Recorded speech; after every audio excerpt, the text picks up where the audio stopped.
We really need to let the government know that they're backing the wrong horse. And I think they've seen that, Peter. You know, the ALP moved to the right and tried to get that Christian vote. This was a policy of Rudd's, and Julia carried it on with the National School Chaplaincy Program and money for Mary MacKillop and for the Catholic World Youth Day. So there's just been this real pitch to the Christians. But while they did that, look what happened at the election.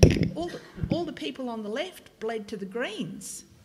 And now we've got a hung parliament. So, you know, we really need to push this with the government and say, you know, you might be making up votes here, but you're losing them over here.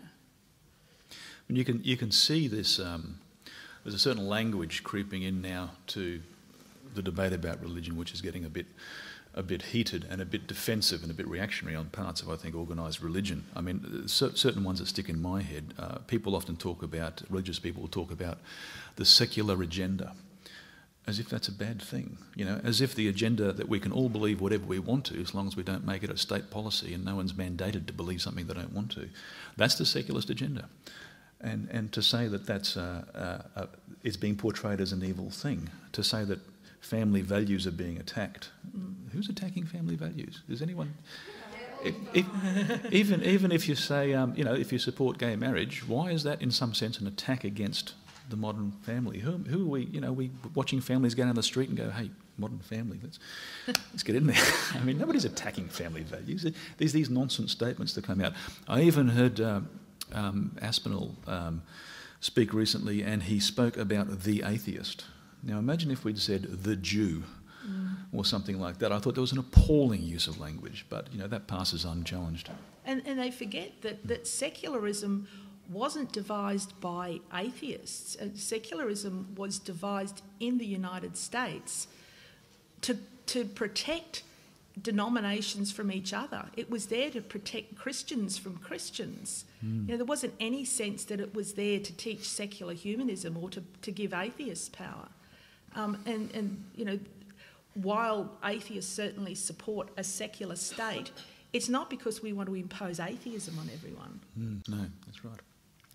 So yes, an interesting and refreshing take on Australia's true history when it comes to religion and atheism, which is possibly different to what most people imagine to be true. So, Okay. Peter, can you tell us a little, because Annette suggested there's far more about you that we should know. You tell us a bit about yourself. Oh, gosh. And if you miss anything, I've got notes. I don't know what makes for good public discourse in that arena. No, look, just fast to say that, look, I'm very interested in how people understand issues. That's a big thing for me. Not surprisingly, coming from an educational background, I've taught for about 20 years. I'm actually, that was out of date, my information. As of a couple of weeks ago, I'm no longer with the Queensland Academy for Science, Maths and Technology. I now moved over to the University of Queensland and a little bit of casual teaching, but for the main reason to work on my PhD, which is about how people come to understand and take positions on various issues. Their own sort of epistemology, if you like, in philosophical language, you know, why they wish to believe certain things. And what I find really important in anything that we talk about publicly, whether it's atheism or climate change or any political issue, is the use of language and what people understand when they say particular terms. For example, I used to put my underwear outside my jeans, put my cape on and go and fight at night on the internet about creation science. And I enjoyed that. Yes, that's good fun. But you know, and people say to me, "Oh, do you believe in evolution?" And I think, well, no, of course not. I don't believe in evolution.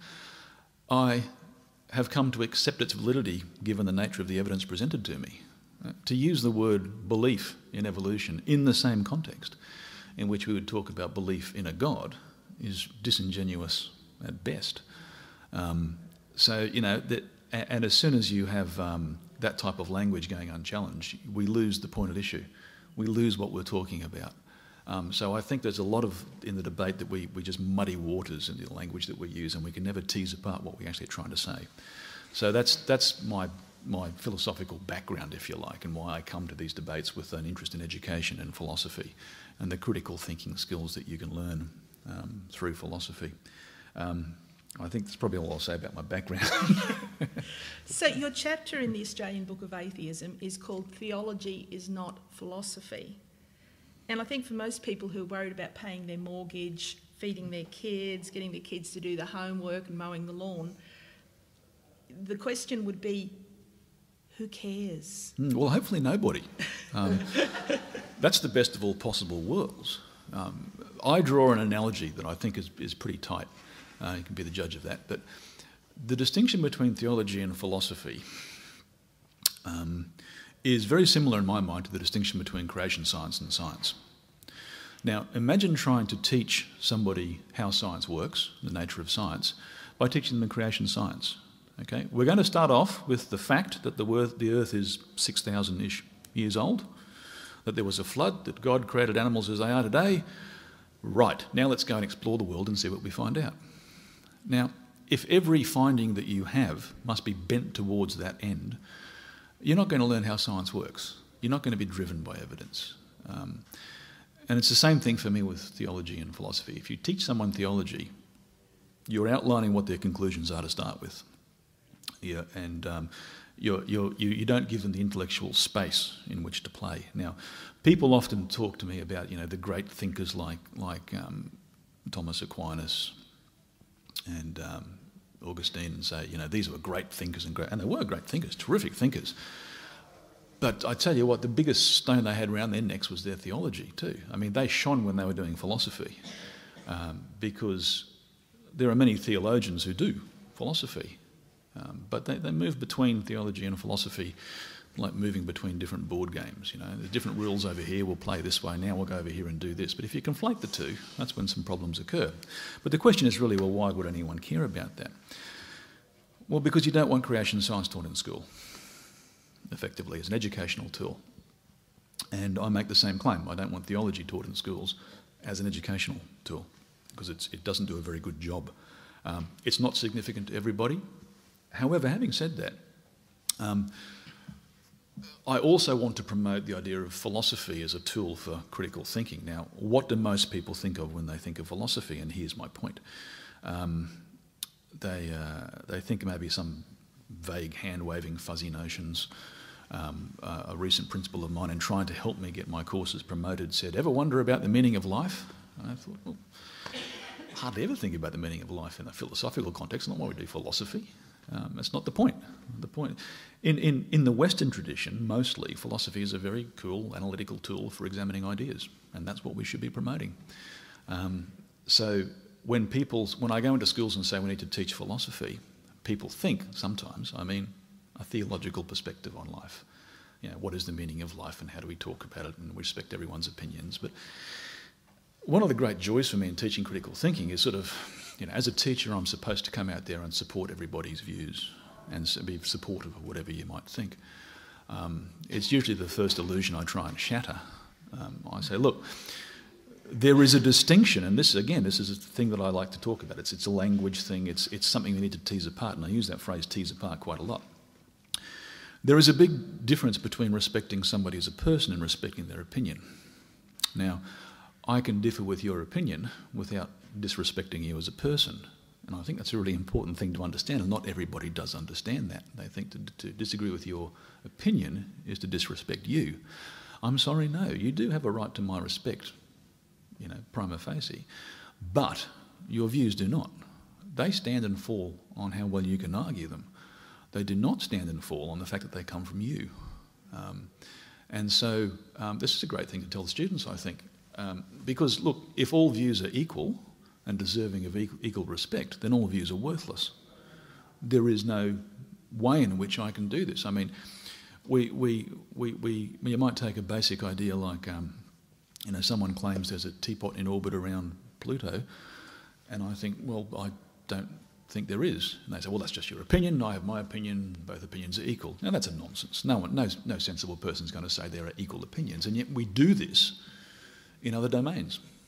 And we say, well, you're not allowed to do that because it offends me if you question my views. And it's very interesting to wonder where in our society not being offended, has become a right. Who says you can't be offended? Sorry, but you can be. God knows I get offended a lot. And I don't go up to someone and say, how dare you, you've offended me. It's irrelevant if you're talking about the views. You've got to make the disconnect. Because the bottom line is, I won't engage in argumentation with somebody unless I respect them. What's the point otherwise? If I think, I will listen to you if I think there's a chance I can change my mind. Or unless you ask me to expand my view on something. But otherwise, why would I waste my time? Why would you waste your time? So there has to be a basic element of respect to engage in argument to start with. And if that's not there, well, we just don't go ahead of it. So it's sort of shattering those illusions. That's why I think that it's important to appreciate that when someone says philosophy, they're not talking about fuzziness and theology, which just loves to muddy the waters of what they're trying to say.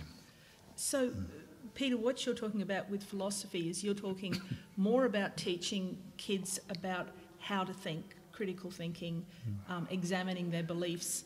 I think that you said one of the most wonderful parts in your class is when you say to the kids that if you don't know why you believe in something, you need to think about why you believe it. But I think I actually said in the book you have no business believing it, which is probably a bit harsh. But I wonder, are you concerned at all that may challenge the religious beliefs of the children? So that do you feel that you're doing something in the class that is contrary to the parents' wishes, perhaps? Well, look, if the parents, and this is a real issue. In terms of there are perceptions from parents, but it's a false issue, I think, in other ways. If you don't want children to think critically, don't send them to school, or go and send them to your own schools that you set up for that purpose of not telling them everything.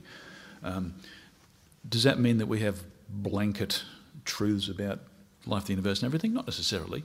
But look, the essence of a critical thinking education is that people can think for themselves. Now, I don't know what would inspire someone to not want that. I mean, I do recall an elderly relation telling me first off, when my kids were asking me, and they're this high, why does it rain? And I start talking about, does God make it rain? And I said, well, basically it's precipitation, blah, blah, blah. And they said to me, oh, why don't you just not go and say that? Why don't you let it go just for a few years until they get the idea of God, and then they can make up their own mind? And I thought, hang on, we indoctrinate them first in the idea and then make up their own mind? I think that's an absolute nonsense. So yes, it does cause some friction with parents, but I never say to kids, I'm an atheist and you should be too. We simply say, look, you need to examine and justify what you think and believe. And I've always said to the kids, I really don't care what you believe, I honestly don't, but I'm passionately interested in why you believe it.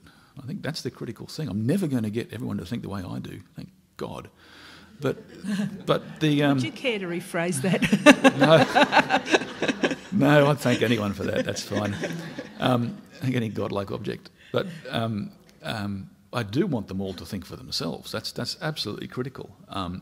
If a parent complains that their child has reached a conclusion based on what they've learned as thinking skills, that's their problem.